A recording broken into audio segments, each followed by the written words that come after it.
بسم الله الرحمن الرحيم الحمد لله رب العالمين الرحمن الرحيم مالك يوم الدين إياك نعبد وإياك نستعين اهدنا الصراط المستقيم صراط الذين أنعمت عليهم غير المغضوب عليهم ولا الضالين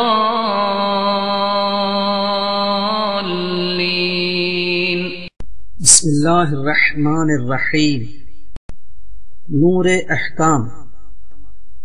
احکام ہماری ذاتی اور اجتماعی زندگی کے لیے اسلام کے عملی قوانین کا وہ مجموعہ ہے جس کا سرچشمہ وحی الہی ہے، اور وہ پیغمبر اسلام اور ائمہ اطہار علیہم السلام کے ذریعے بیان ہوا ہے، اور ان کے معتبر شاگردوں اور اہل تشیع کے بزرگ سابق اور حال کے علماء کی جد و جہد سے ہم تک پہنچا ہے۔ نور احکام کے مجموعے کو موجودہ امکانات سے فائدہ اٹھاتے ہوئے اس کے عام ضروری احکام کو تصویر کی زبانی پیش کیا گیا ہے۔ اس مجموعے کے تمام اسباق اس طرح ترتیب دیے گئے ہیں کہ تمام مراجع کرام کے فتووں کے مطابق صحیح ہوں۔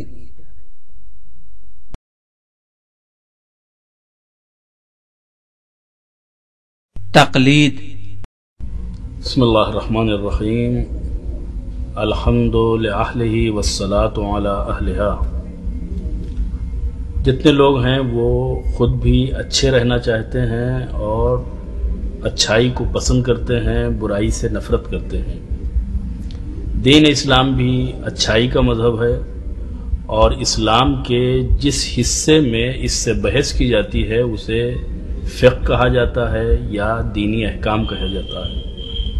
مراجع کرام جو ہیں وہ اپنے توضیح المسائل میں لکھتے ہیں کہ جن مسائل کا روزمرہ سے انسان کا واسطہ پڑتا ہے اور وہ انسان کی ضرورت ہیں، ان کا سیکھنا خود انسان کے اوپر واجب ہے۔ یہ واجب دو طرح سے ممکن ہے۔ ایک دفعہ یہ ہے کہ انسان کسی مدرسے میں جائے، وہاں درس حاصل کرے، پڑھے، اور پڑھ کر کے مجتہد بنے، اور اس کے ذریعے سے وہ مسائل سے واقف ہو۔ اور دوسرا طریقہ یہ ہے کہ جو شخص درس پڑھ کر کے اجتہاد کی اہلیت حاصل کر کے وہ مرجع بن چکا ہے، صاحب رائے اور صاحب نظر بن چکا ہے، اس کی ریسرچ سے فائدہ اٹھائے، اور اس عمل کو تقلید کہا جاتا ہے۔ جیسا کہ آپ جانتے ہیں، جب رہبر کبیر انقلاب حضرت آیت اللہ العظمیٰ امام خمینی ہاسپٹل میں ایڈمٹ تھے اور جس مرض میں ان کا انتقال ہوا تھا، ڈاکٹروں نے ان کا جو علاج کیا تھا، ان ڈاکٹروں کا یہ کہنا ہے کہ ہم نے آپ کی زندگی سے جو ایک اہم پہلو حاصل کیا ہے وہ اطاعت اور تقلید کا ہے۔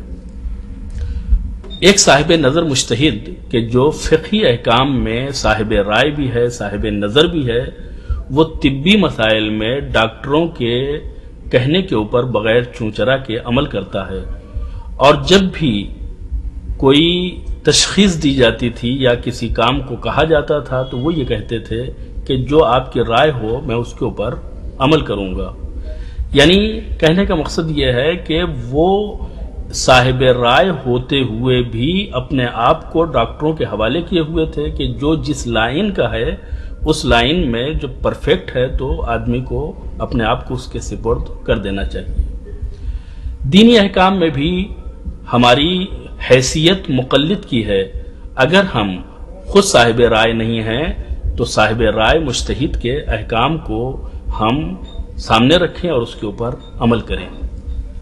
جب ہمیں یہ پتہ چل گیا کہ اسلام میں اجتہاد اور تقلید کی بہت زیادہ اہمیت ہے، تو پھر ہم کو یہ بھی معلوم کرنا پڑے گا کہ ہم مجتہد کے فتوے کو کس طریقے سے حاصل کریں۔ ایک طریقہ یہ ہے کہ ہم خود مجتہد سے سنیں، دوسرا طریقہ یہ ہے کہ مجتہد کے شائع کردہ توضیح المسائل میں ہم دیکھیں اور اس کے اوپر عمل کریں۔